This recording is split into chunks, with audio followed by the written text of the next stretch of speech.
Welcome back to the FinCrime Connection. I'm Jean, Business Development Manager, and I'm here with Colin Dixon, our ACAMS certified AML solution specialist.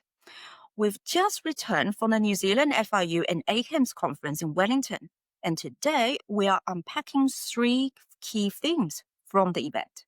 We've been sponsoring this conference since 2012, and this year's theme really hit home. The new financial battlefield, crime and the global power shift. Great speakers, timely topics, and some critical conversations happening over those 2 days. And brilliant for connecting with the whole financial crime community face to face. So, Colin, what are we unpacking? Well, 3 themes stood out for me. The harm caused by financial crime, proliferation financing, and the need for better collaboration. Right. Well, money laundering isn't victimless. There's always a crime behind the money. Let's start with the harm caused by financial crime, please. Many of the presentations were about the harm financial crime causes on our society to remind us why we do what we do. Whilst it was a New Zealand conference, these themes apply equally to Australia. Talking to people at the conference, there's a general theme that many people working at the coalface don't understand the full picture. They're just doing their job and don't really appreciate why they're doing it. They don't realise the extent of financial crimes and that finding something suspicious and submitting a SAR can reduce the level of harm caused by many of the crime types discussed at the conference. So it's important that conferences like this continue to highlight the impact of financial crimes, as well as how to detect and prevent them. The people attending should also make sure that the message gets back to their whole team. The conference covered everything from transnational organized crimes to environmental crimes, the impact of methamphetamine in New Zealand, real case studies. But one topic really stood out: modern slavery. We heard about the various types of modern slavery, with examples including human trafficking, forced prostitution, indebted labour on ships, and in scam centres. There are about 50 million people worldwide suffering from these various forms of modern slavery. Whilst other countries might be hotspots, it doesn't mean that New Zealand is immune. We've had cases through the courts recently where workers have been brought into this country and exploited, often with the threat that their family back home will be harmed if they speak out. But it's not just people being exploited in New Zealand and Australia that we should be thinking about, isn't it? That's right. Companies need to be looking at their whole supply chain to identify if modern slavery affects any part of that chain. Australia has the Modern Slavery Act that requires larger companies to do this.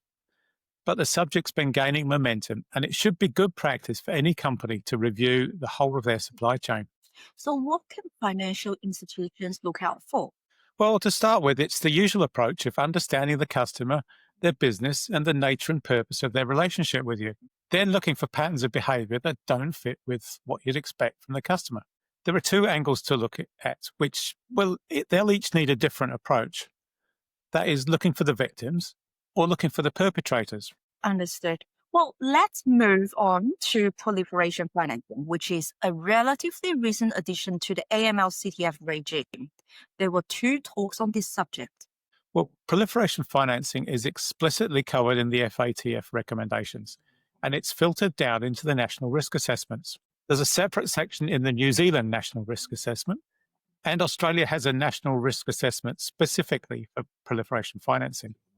I encourage people to read these risk assessments, understand the risks, and include them in their own risk assessment. Whilst most people realise that proliferation financing covers nuclear weapons, it also covers other weapons of mass destruction, such as chemical and biological. It also covers the materials used in creating these weapons, the delivery of those materials, as well as training and other services, including financial services.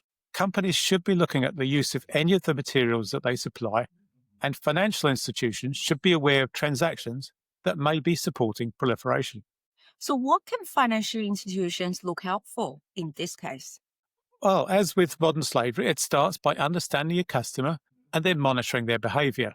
Amounts involved are often mid-range, so are unlikely to get picked up by typical AML transaction monitoring rules, which tend to focus more on high-value transactions. The flow of funds is likely to be international, often from international hubs, rather than directly from states involved in proliferation. So consider what transaction monitoring you need to specifically address any proliferation financing risks defined in your risk assessment. So we have covered the human cost of financial crimes and the complexity of proliferation financing. But here's the thing that come up again and again. We can't tackle any of this alone, which bring us to the third theme, collaboration. Collaboration has many levels. An example discussed at the conference is the Financial Crime Prevention Network, or FCPN, which includes New Zealand police, banks, and other government agencies. Members have an exemption that allows them to share information about suspicious activity and suspicious people, something which most reporting entities are not permitted to do. This has been working well, cited as leading to an exponential improvement in detecting and preventing financial crimes. There was also a separate presentation about a potential database to hold fraudsters that could be accessed by companies that also report fraudsters into the database. But there are also less formal ways to collaborate. A key one is by talking to your peers. Find out what's going on in their business, what's working for them, and what's just causing unnecessary noise. Then see how you can apply those learnings to your business. The conference was an ideal situation for discussion, but you should use these occasions to develop your network and continue those relationships afterwards. Without collaboration, we're all riding with blinkers on, looking at your own small part of the puzzle, and you have no visibility of the bigger picture. Thank you, Colin, for that comment. Well, that's it for this edition of the FinCrime Connection. You'll find links to everything we've discussed today on our website, along with the blog post that accompanies this episode. As always, we'd love to hear from you. Whether you have questions, thoughts, or feedback, don't hesitate to reach out. We'll be back next month with more updates and insights from the world of financial crime. See you then.